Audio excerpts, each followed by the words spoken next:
What happens when Donald Trump tries to publicly belittle Joe Biden, only for Biden to answer with one quiet sentence that freezes the room and flips the entire narrative? The tension in Washington was already heavy that morning, even before a single microphone turned on. Reporters were squeezed shoulder to shoulder, pens tapping nervously, cameras positioned like watchful eyes waiting for the first spark. Everyone knew the atmosphere could shift at any moment. That was the nature of any room where Donald Trump held the podium. Trump leaned forward, narrowing his gaze, as if he had just spotted a target he'd been waiting all morning to hit. Then came the jab. Joe Biden. 8 years of speeches, 0 real results. That's the truth.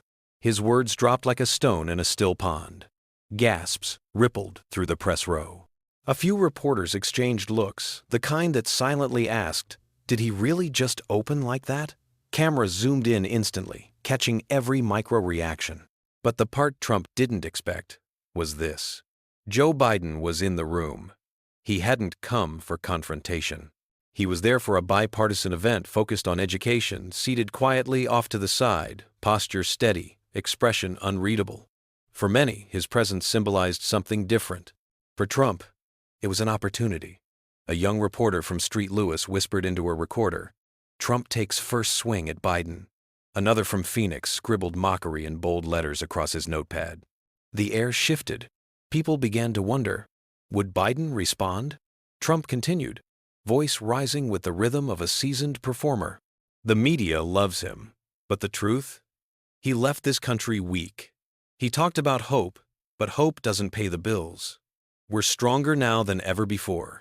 He slammed his hand on the podium. Reporters didn't flinch, they were used to his theatrics, but they recognized the escalation. Across the room, Biden adjusted his tie slightly. It was a tiny movement, almost imperceptible, but it caught the cameras.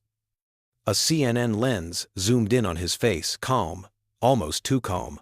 A veteran journalist whispered, "If he says something, it's going to be big." The crowd knew Trump's strategy: confrontation, turning attention into a weapon. And yet Biden, silent and composed, felt louder than the commentary swirling around him. The contrast was sharp. Trump animated, fiery, punctuating each accusation with his hands. Biden, still, patient, deliberate. Trump pointed directly toward Biden. "There he is, Mr. Talker. All speeches, no action. People are tired of it." The words hung heavy. A few reporters turned toward Biden, waiting. A Fox News correspondent whispered to a colleague, "Will he bite?" Biden finally moved. He didn't stand yet.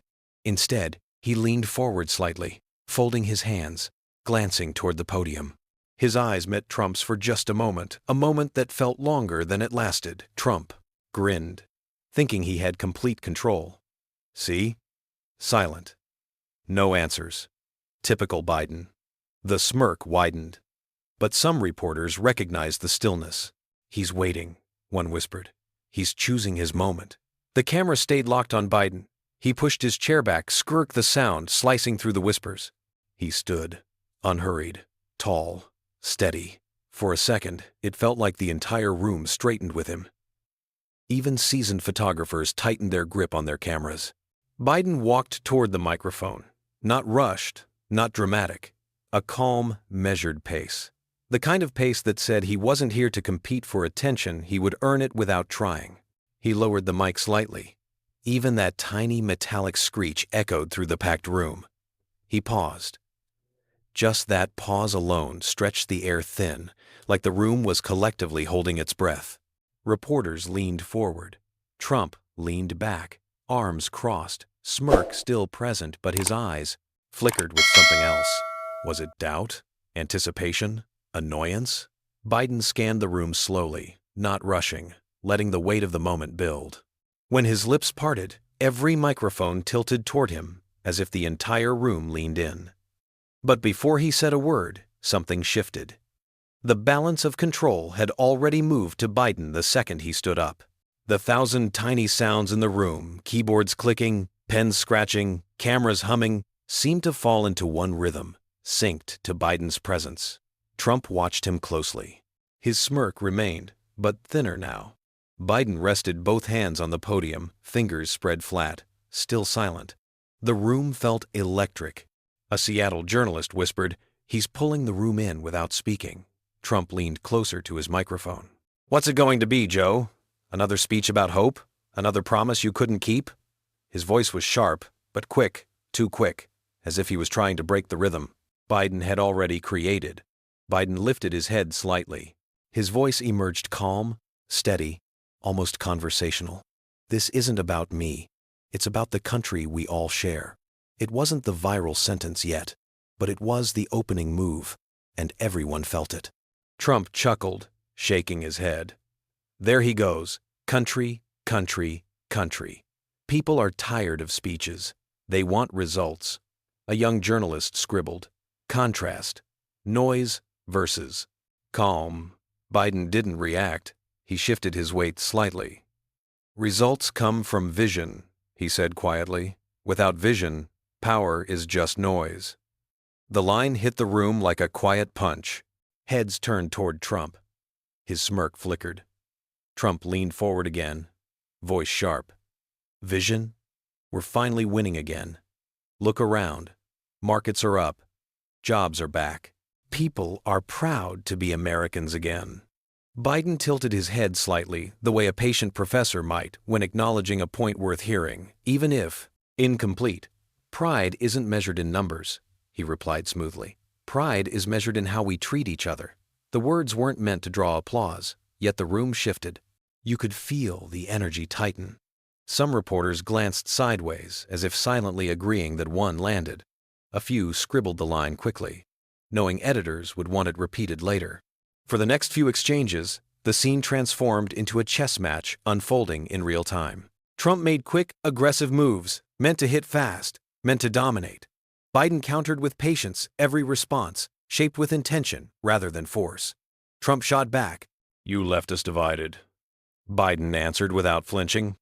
"Division doesn't start with the people. It starts with leaders." Trump barreled forward. "I rebuilt strength." Biden countered. "Strength without wisdom becomes weakness in disguise." Each sentence from Biden felt like tightening a rope, quiet, steady, controlled. Even those who normally favored Trump's side had begun watching Biden more closely. A journalist whispered into his phone, live streaming to his editor. "He's not raising his voice, but every line feels like a counterpunch." Trump's frustration started to show. His gestures sharpened. His tone rose. His words hit harder. But the harder he pushed, the calmer Biden became a mirror of contrast. Two men, two personas, two visions of leadership clashing before the nation. Something subtle began happening within the room.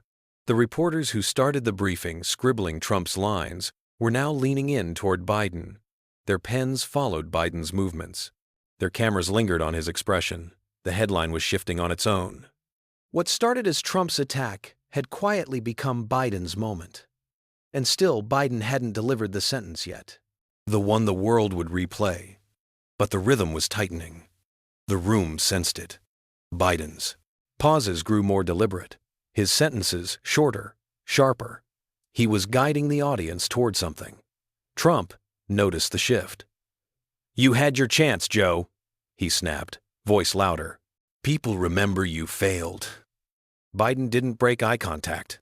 He leaned slightly into the microphone, his voice measured. "Failure isn't when you fall. Failure is when you stop caring about who falls with you." A collective gasp rippled through the press. Even the reporters who usually avoided reacting couldn't help the small widening of their eyes. The words hit deeper than expected, like a warning wrapped in wisdom. The reaction echoed in living rooms across the country as millions watched. Trump muttered into the mic, trying to regain footing, but his words no longer carried the same rhythm. The energy had already shifted. Journalists weren't writing Trump's lines anymore. They were circling Biden's. Biden kept the silence steady, not empty, but charged. Trump sensed the slipping control. His voice rose again. He gripped the podium tightly, leaning forward, unwilling to lose the stage. He jabbed with renewed force. "Don't be fooled!"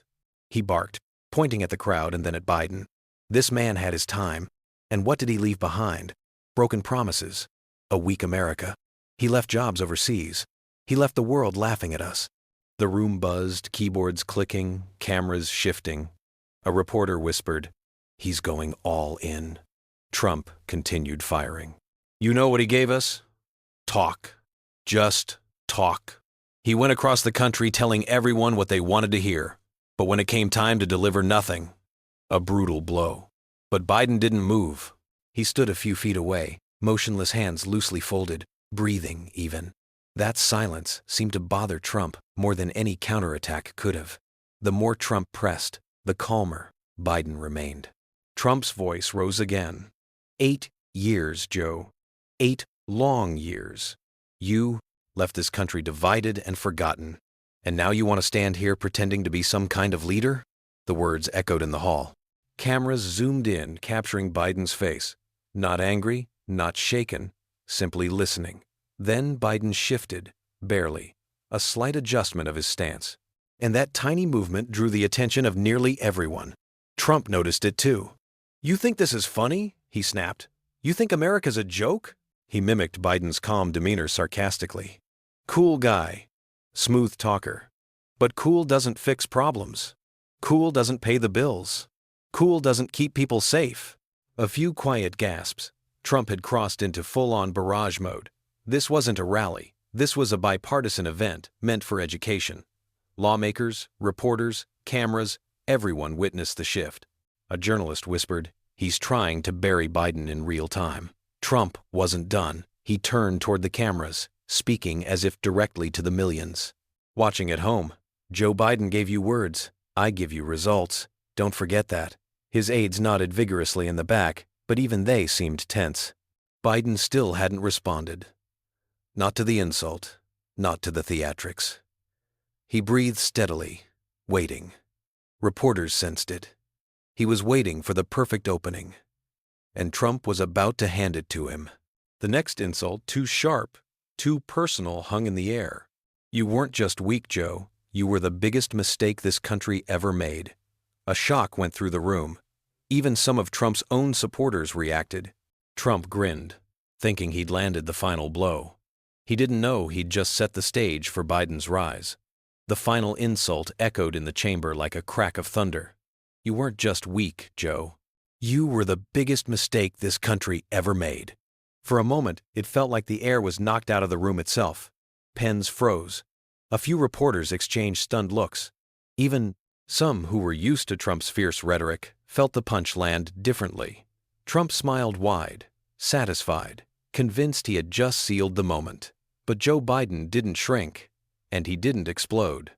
Instead, he shifted his weight gently, adjusted the cuff of his suit jacket, and stepped forward. The soft tap of his shoe against the floor cut through the silence with unexpected authority. Cameras immediately swung in his direction. Reporters sat straighter. The room felt as if someone had turned down the volume of the world. Biden approached the podium not with force, not with fury, but with presence. Steady, grounded, in control. He didn't snatch the microphone. He simply rested one hand on it and tilted it slightly toward him. His gaze scanned the room. Once, journalists, aides, cameras, then finally settled on Trump. For several long seconds, he didn't speak. He just held Trump's stare. Trump's smirk twitched. Confidence, once overflowing, faltered at the edges, just enough for the cameras to catch it. Then Biden spoke. "I think we all came here today for a different reason." No shout, no anger, just clarity cutting through chaos like a blade through fog. The room collectively exhaled. Reporters glanced at one another. A few were already typing furiously. Trump scoffed loudly, waving his hand dismissively. "Here we go. The lecture. I've heard this 1,000 times. Unity, hope, none of it ever happened." Biden didn't react. He leaned slightly closer to the mic, tone steady. "Hope isn't a policy. It's a direction. It's a compass. Without it, leaders wander." A wave of murmurs rolled through the crowd. No applause. It wasn't that kind of event. But the reaction was unmistakable. Reporters whispered, "That line, that's going straight to headlines." Trump's jaw clenched. There it is. Words. Nice words. You always had words. People want action, not poetry. Biden turned his head slightly, toward the cameras, not toward Trump. It was intentional. Words matter, he said quietly. They set the course. Without the right words, action is blind. Trump slammed his hand on the podium. You failed this country, Joe. Admit it. Look the American people in the eye and admit it. Biden lifted his gaze again toward the cameras, toward the people watching from their homes. When he spoke, his voice carried weight without volume. I don't see failure when I look at this country. I see people who never gave up, even when leaders did. A shift, immediate, visible. This wasn't just a counter-argument. This was a reframing. Millions watching at home felt the tone change. People who felt overlooked leaned in. Trump laughed bitterly. You're good at this. I'll give you that. Smooth. He leaned forward. But people are tired of smooth. They want real. Biden's answer came slow, intentional. Real doesn't mean loud, he said. Real means lasting. Pens scratched across notepads. Reporters typed faster. Trump's aides shifted uncomfortably in the back. They knew how this would play on television. The tension was rising again, sharper, this time tighter. Biden wasn't just countering insults anymore. He was shaping the meaning of the moment. But Trump couldn't stop. He wouldn't stop. You left this country divided, Trump said harshly. You left small towns forgotten. You left people without hope. Biden stood there calm, steady. You left us behind, Joe, Trump roared. You left cities in ruins. You left the world laughing at us. And now you want to stand here and act like the hero? The word hero came with a bitter edge. Trump's voice rose to a near shout. It filled the chamber, shaking the microphones. For a moment, it might have seemed like Trump had regained control. But something was happening that Trump couldn't see in himself. His anger wasn't landing anymore. His force was starting to sound like noise. A veteran photographer whispered, "He's burning hot, but Biden's waiting." And indeed, he was. The more Trump attacked, the more Biden's silence grew powerful. The contrast created a pressure in the room, one that everyone felt but no one could fully describe. Trump kept pushing, gestures sharp, face tight, voice strained, his composure thinning. Biden barely moved, yet somehow he felt like the gravitational center of the room, and then it happened. Trump crossed one insult too far, a line too deep, a line meant to wound, not debate. You weren't just weak. You were the biggest mistake this country ever made. Gasps. Real ones. Even reporters who kept strictly to professionalism flinched. Trump looked pleased. He believed he'd delivered the knockout blow. But he didn't realize that sentence set the stage for his collapse. Biden stepped forward, eyes steady. And the room leaned in, not because they expected retaliation, but because they sensed a turning point. And Biden gave it to them, but not yet. Before his defining line could arrive, the tension still needed to build. The silence had to deepen. And Trump, without knowing, was about to give the room that silence. Trump's last outburst had been so loud it rattled the microphones, but now suddenly there was silence. A deep, heavy, charged silence. Reporters froze mid-note. Cameras tightened their focus. Even the faint hum of the air conditioning felt like it disappeared. Trump stood behind the podium, chest rising and falling, as if he'd thrown every ounce of force into that last insult. But the room no longer responded with the energy he expected. Instead, it quieted. And that quiet was exactly what Joe Biden needed. He straightened slowly, one hand resting lightly on the podium, the other by his side. He didn't look angry. He didn't look shaken. He looked ready. He glanced at Trump, not with bitterness, but with the calm expression of someone who knows a conversation is about to end, not continue. The camera zoomed in so close that viewers at home could see the subtle crease above his brow. Then Biden spoke low, steady, controlled. A president doesn't prove himself by tearing people down. He proves himself by lifting people up. The silence afterward was absolute. No scribbling, no whispers, no movement.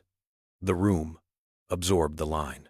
You could practically feel journalists imprinting the sentence into their minds before they even wrote it down. It was the kind of line meant for headlines, meant for broadcasts, meant for history. Trump blinked once, twice. His lips parted as if to respond, but nothing came out. For the first time in the entire exchange, he looked caught, not defeated in policy, not beaten in volume, but outmatched in presence. The stillness around Biden expanded, filling the room with an unmistakable shift. Trump reached for the microphone. He stopped. Anything he said now would echo against Biden's line and sound smaller. He knew it. The room knew it. America knew it. Biden didn't press the moment. He let the silence work. Then, he shifted the conversation smooth, purposeful. That's why I came here today to talk about education, to talk about the next generation, because they are the ones who will decide what kind of leaders we deserve. It was the pivot of a seasoned communicator, a reminder that the event was never supposed to be about political egos. It was about children, about the future. Reporters scribbled furiously again. Trump's smirk was gone. His jaw tightened. He muttered something under his breath, but the microphones didn't catch it. The cameras, however, caught his expression perfectly, the kind of image that chases someone for days. The contrast was now crystal clear. Trump's noise had dominated the first half of the event, but Biden's single sentence had reframed everything. He didn't need volume. He didn't need force. He needed precision at the perfect moment. In the back of the room, a young reporter whispered to herself, "That's what restraint looks like. That's what leadership looks like." Outside the press room, in living rooms, break rooms, classrooms, millions were already replaying the line in their heads. A president doesn't prove himself by tearing people down. He proves himself by lifting people up. The sentence was clean, memorable, shareable, built to echo. Biden adjusted the microphone again. We can argue all day about policy, about numbers, about who gets credit. But leadership is about service. It's about whether you leave people stronger than you found them. He didn't look at Trump when he said it. He looked at the cameras, straight at the American people. For many watching, that distinction mattered more than any speech. Trump exhaled sharply into his microphone, frustration audible. "More speeches," he muttered. But the line fell flat. It no longer carried force. Not after Biden's sentence had cemented itself. Reporters were already shaping the new narrative. Their questions shifted. Their focus shifted. Their attention shifted. Biden stood poised, steady. The power of the moment belonged to him now. But the true impact wouldn't be measured in that room. It would be felt hours later when millions shared the clip, debated it, repeated it. The hush that followed Biden's words stretched on like an eternity, the kind of silence that only happens when something historic settles into place. The event was no longer about education. It wasn't about Trump's insults. It wasn't even about the exchange. It was about that sentence, one line that reshaped the room, one line that would dominate the headlines. The reporters stared, stunned. Some pressed their earpieces, whispering the update to editors. Others scribbled the quote in oversized letters, terrified of misquoting it. Photographers captured Biden's composed expression. They captured Trump's faltering posture. Trump tried to break the moment. He raised his hand, forcing a laugh. "See? More speeches. Always speeches." But his voice cracked at the edges, and nobody wrote that line down. Biden stepped back from the podium, folding his hands loosely in front of him, letting the silence breathe. He wasn't filling it. He didn't need to. A reporter from San Diego suddenly called out, "Mr. President, do you have a response to what Biden just said?" And just like that, Trump wasn't the center of the moment anymore. He stiffened, gripping the podium tighter. "I told you already, people are tired of words. They want action. That's why I'm here. That's why I'm president." But even he seemed to hear it. The defensiveness, the strain, the lack of weight. Reporters glanced at one another. The contrast had become undeniable. Another journalist called toward Biden. "Mr. Biden, can you expand on what you meant by lifting people up?" Biden stepped forward again, calm, steady. "Leadership isn't about making yourself the center of every story," he said. "It's about reminding people they matter and making sure they know they belong." The room stirred with murmurs. Even journalists who'd covered him for years felt the pull. Trump leaned into the mic sharply. And what good did any of that do? The country was worse off. But the jab didn't land. It felt reactive, defensive, shallow in comparison to Biden's grounded calm. Even some reporters who usually leaned in Trump's direction avoided his eyes. Biden didn't take the bait. He simply turned back toward the cameras. "The measure of leadership isn't in what you tear down," he said. "It's in what you leave standing." Gasps, again smaller, sharper. That line struck deep.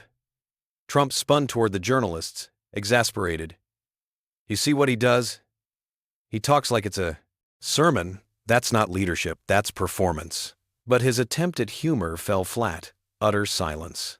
The damage was done. Every camera, every reporter, every viewer was watching Biden now. Trump's words felt like echoes. Biden's felt like anchors. This moment wasn't debating facts. It was revealing character. And Biden had taken the high ground.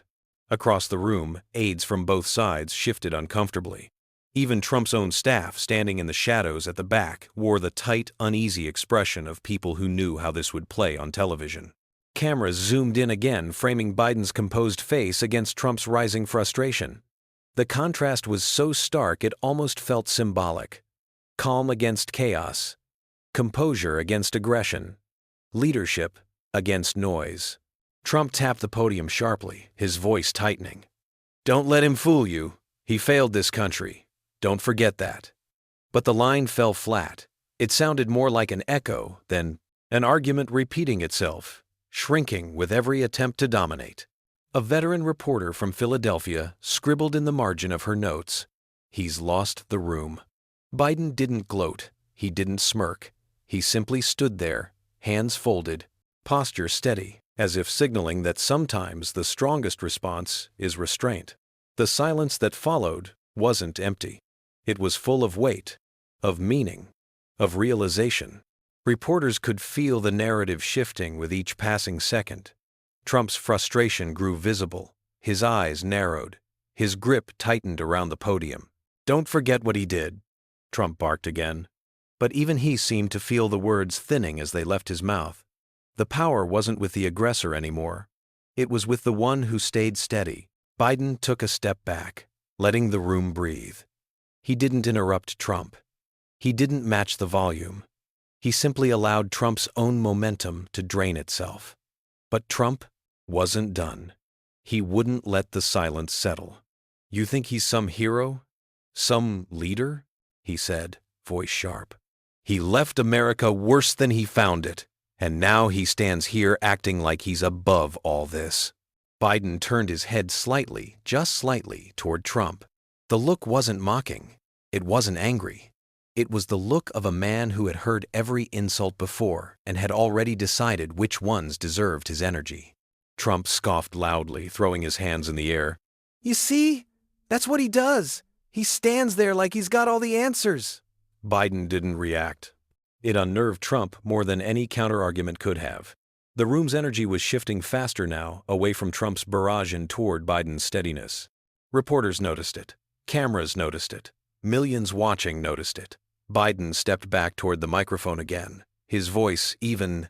"Leadership isn't measured by how loud you speak. It's measured by how long your words last." The line hit with quiet force. A few reporters instinctively underlined it in their notes. Trump shook his head, exasperated. "That's not leadership. That's performance. You want a performer? Go to Hollywood." But there were no laughs this time, no murmurs of agreement, just the sound of camera shutters clicking, capturing Biden's calm in the background. A journalist whispered to another, "This isn't about fact-checking anymore. This is about tone." And Biden just took the high ground. The tension in the room deepened. Trump's breaths grew sharper. His face reddened slightly. "You all act like he's some saint," Trump muttered into the microphone. "You all forget he had 8 years to prove himself." Biden looked at him not with anger, but with genuine steadiness. "I had 8 years to serve," Biden said. "And I did." The room went quiet again. Trump leaned in. "You left this country broken." Biden didn't blink. "And I believed in the people who could fix it," he replied. Trump slammed the podium again. "No, no, don't twist it. You failed this country." But the words were beginning to slide off the moment like water on stone. Reporters stopped writing Trump's lines. They wrote Biden's instead. Cameras stopped cutting to Trump. They stayed on Biden. The balance had shifted entirely. Trump, noticing the shift, grew more desperate. "You think he's strong because he talks softly?" Trump barked. "That's weakness. Weak men talk softly." Biden stepped toward the microphone again. "The strongest leaders," he said calmly, "are the ones who don't have to shout to be heard." Gasps. Even some of Trump's supporters felt that one. The room froze. Trump's expression tightened, jaw clenching, fingers tapping aggressively on the podium. But he had lost the rhythm. Biden had found it. A journalist from Chicago whispered softly, "He's not matching Trump's tone. He's transforming it." Then Trump made one last attempt to reclaim the moment. "You left America behind," he shouted. "You left cities to crumble. You left people without direction." He pointed directly at Biden. "You were a weak leader, Joe." Biden didn't break. He didn't step back. He didn't flinch. He simply held Trump's gaze and answered, "The only weakness is believing leadership is measured by volume." The room gasped a third time. Trump's hand froze mid-gesture. The remark cut straight through his argument, not with aggression, but with clarity. It wasn't just a sentence. It was a mirror. And for the first time, Trump seemed to realize what reflection the nation was seeing. The silence that followed was thick enough to feel. A few reporters typed furiously. Others stared, wide-eyed, knowing this moment would dominate every evening broadcast. One journalist whispered into her recorder, "It's over." He won the room. But the defining moment, the final shift, still had to come. The sentence that would transcend the confrontation. That part was next. And Trump, unknowingly, was about to hand Biden the opening for it. The room braced itself. The air tightened. The stage was set for the final, decisive line. Everything had led here. The room hung in a fragile silence. Every camera pointed toward the two men. Every journalist leaned forward, pens hovering above their notepads. Trump stood at the podium, breathing hard, still gripping the edges as if force alone could steady the moment slipping from his hands.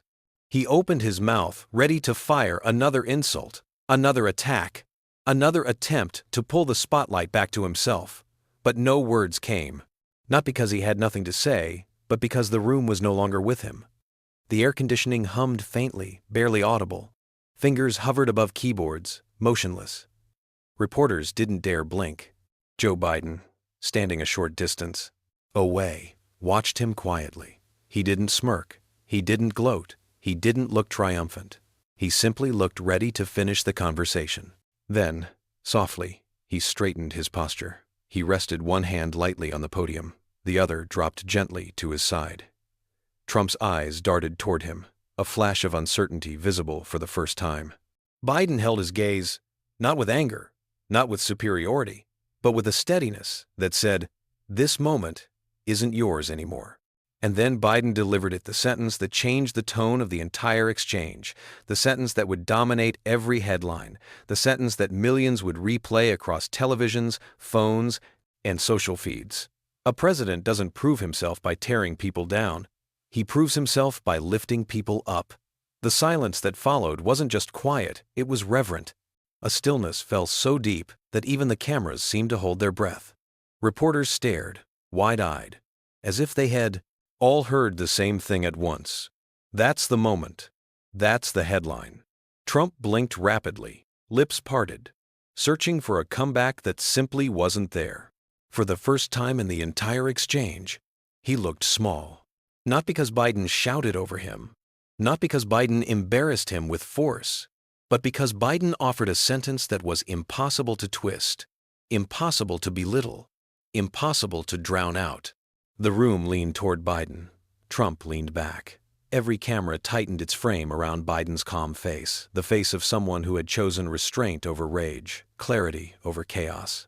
Trump attempted to speak. But the words died before they formed. He gripped the podium harder, but it didn't change the weight of the moment. Biden didn't fill the silence. He didn't capitalize on Trump's pause. He simply let the sentence settle. Then, with a controlled breath, he pivoted. That's why I came here today, to talk about education, to talk about the next generation, because they're the ones who will decide what kind of leaders this country deserves. Reporters scrambled, typing furiously, hands shaking with the speed of their motions as editors demanded quotes in real time. Trump watched, jaw clenched, the frustration visible now, not in volume, but in the stillness of his posture. Biden stepped slightly back from the podium, folding his hands not in victory, but in closure. A reporter called out, "Mr. Biden, what did you mean about lifting people up?" Biden approached the mic again. His voice was soft, steady, resolute. "I mean that leadership isn't about making yourself the center of every story. It's about making sure the people you serve know they matter." The room murmured, an undercurrent of recognition and agreement. Another reporter called to Trump, "Mr. President, do you have a response?" Trump stiffened. "I told you, people are tired of speeches. They want action." But the defensiveness in his tone was unmistakable. The pressure in his voice was audible. The moment was not his. Biden turned toward the cameras, toward the millions watching across the country. "The measure of leadership isn't in what you tear down," he said. "It's in what you leave standing." Gasps. Soft ones, but sincere. Trump raised his hand, trying to inject humor into the tension. "You want a performer? Go to Hollywood." But the joke landed flat. It sank into the room without a ripple. Even his aides looked down. Even his supporters shifted uncomfortably. The difference in tone, the difference in presence, was undeniable. Biden stepped back, quiet, resolute. And in living rooms across the nation, viewers could almost feel the moment closing. This wasn't just a confrontation. It was a revelation. The cameras captured it. The journalists felt it. The country watched it. Trump spoke loudly. Biden spoke clearly. And in the end, clarity won. The final moments of the briefing unfolded slowly, almost gently. Biden remained composed as he thanked the audience and referenced the purpose of the event. Again, education, future generations, unity. Trump lingered, tense, expression tight, jaw set. The event ended not with applause, not with spectacle, but with understanding. The sentence would echo everywhere. A president doesn't prove himself by tearing people down. He proves himself by lifting people up. It was already traveling through the country, already being clipped, posted, quoted, debated, and replayed. Somewhere near the back of the room, a reporter whispered, "History is going to remember that line." And they were right. Thank you so much for watching this story unfold. Moments like this remind us how powerful words can be, and how leadership, at its best, lifts people rather than breaking them down. If this story moved you, made you think, or stirred something in you, take a second to like the video, share it with someone who needs to hear it, and drop your thoughts in the comments. I truly appreciate every message you leave, and I read all of them. Until the next story, stay safe, stay thoughtful, and stay inspired.